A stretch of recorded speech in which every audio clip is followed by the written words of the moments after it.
ಇವತ್ತಿನ ರೆಸಿಪಿ ಮಾವಿನಕಾಯಿಯ ಮೆಣಸ್ಕಾಯಿ ಅಥವಾ ಕಾಯಿ ರಸ. ಬನ್ನಿ ನೋಡೋಣ ಹೇಗೆ ಮಾಡೋದು ಅಂತ. ಹಾಯ್ ಹಲೋ ನಮಸ್ತೆ, ಮಂಗಳಾಸ್ ಕಿಚನ್ನಿಗೆ ಎಲ್ರಿಗೂ ಸ್ವಾಗತ.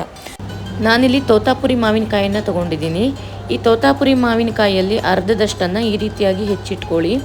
ಆಮೇಲೆ ಬಾಣಲೆಗೆ ಒಂದು ಸ್ವಲ್ಪ ಎಣ್ಣೆಯನ್ನು ಹಾಕಿ ಅದಕ್ಕೆ 2 ಸ್ಪೂನ್ ಕಡಲೆಬೇಳೆ, 2 ಸ್ಪೂನ್ ಉದ್ದಿನಬೇಳೆ, ಹಾಗೆ 1/4 ಚಮಚ ಆಗುವಷ್ಟು ಮೆಂತೆಯನ್ನು ಹಾಕಿ ಸಣ್ಣ ಉರಿಯಲ್ಲಿ ಇವುಗಳನ್ನು ಫ್ರೈ ಮಾಡಿಕೊಂಡು ಅದಕ್ಕೆ 3 ಕೆಂಪು ಮೆಣಸಿನಕಾಯಿ, ಹಾಗೆ ಸ್ವಲ್ಪ ಕರಿಬೇವಿನ ಸೊಪ್ಪು, 2 ಚಮಚ ಆಗುವಷ್ಟು ಎಳ್ಳನ್ನು ಹಾಕಿ ಮತ್ತೆ ಫ್ರೈ ಮಾಡ್ಕೊಳ್ಳೋಣ.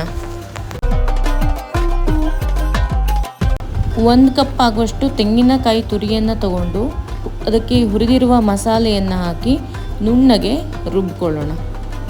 ಒಗ್ಗರಣೆಗೆ ಸ್ವಲ್ಪ ಎಣ್ಣೆಯನ್ನು ಹಾಕಿ ಸಾಸಿವೆ, ಉದ್ದು, 2 ಹಸಿಮೆಣಸು, ಹಾಗೆ ಕರಿಬೇವಿನ ಸೊಪ್ಪು, ಸ್ವಲ್ಪ ಪರಿಮಳದ ಇಂಗು, ಹಾಗೆ ಕಲರ್ ಚೆನ್ನಾಗಿ ಬರೋಕೆ ಅಂತ ಒಂದು ಸ್ವಲ್ಪ ಅರಿಶಿನವನ್ನು ಕೂಡ ಹಾಕಿ ಫ್ರೈ ಮಾಡ್ಕೊಳ್ಳೋಣ.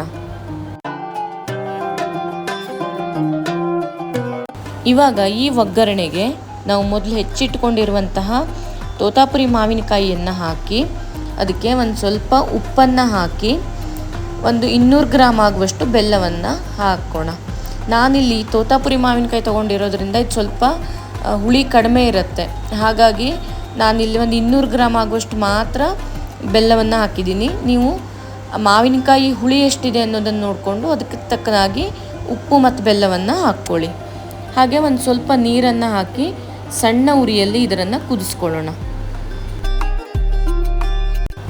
ಒಂದು ಕುದಿ ಬಂದಾದ ಮೇಲೆ ಇವಾಗ ರುಬ್ಬಿದ ಮಸಾಲೆಯನ್ನು ಹಾಕಿ ಒಂದು ಅರ್ಧ ಗ್ಲಾಸ್ ಆಗುವಷ್ಟು ನೀರನ್ನು ಹಾಕಿ ಚೆನ್ನಾಗಿ ಮಿಕ್ಸ್ ಮಾಡ್ಕೊಳ್ಳೋಣ. ನಿಮಗೇನಾದರೂ ಉಪ್ಪು, ಖಾರ, ಸಿಹಿ ಯಾವುದಾದ್ರೂ ಬೇಕು ಅಂತ ಅನಿಸಿದರೆ ಇವಾಗ ಮತ್ತೊಂದು ಸ್ವಲ್ಪ ಆ್ಯಡ್ ಮಾಡ್ಬೋದು. ನೀವು ಸಣ್ಣ ಉರಿಯಲ್ಲಿ ಇದನ್ನು ಒಂದು 15ರಿಂದ 20 ನಿಮಿಷಗಳ ಕಾಲ ಕುದಿಯೋಕೆ ಬಿಡಬೇಕು. ನೀವು ಎಷ್ಟು ಸಣ್ಣ ಉರಿಯಲ್ಲಿ ಇದನ್ನು ಕುದಿಸ್ತೀರೋ ಅಷ್ಟು ಚೆನ್ನಾಗಿ ಮೆಣಸ್ಕಾಯಿ ರೆಡಿಯಾಗತ್ತೆ.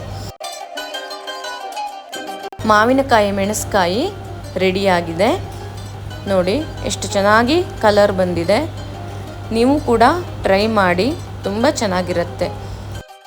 ಬಿಸಿ ಬಿಸಿ ಅನ್ನದ ಜೊತೆ ಹಾಗೆ ಇಡ್ಲಿ ಜೊತೆ ಕಾಂಬಿನೇಷನ್ ತುಂಬ ಚೆನ್ನಾಗಿರುತ್ತೆ.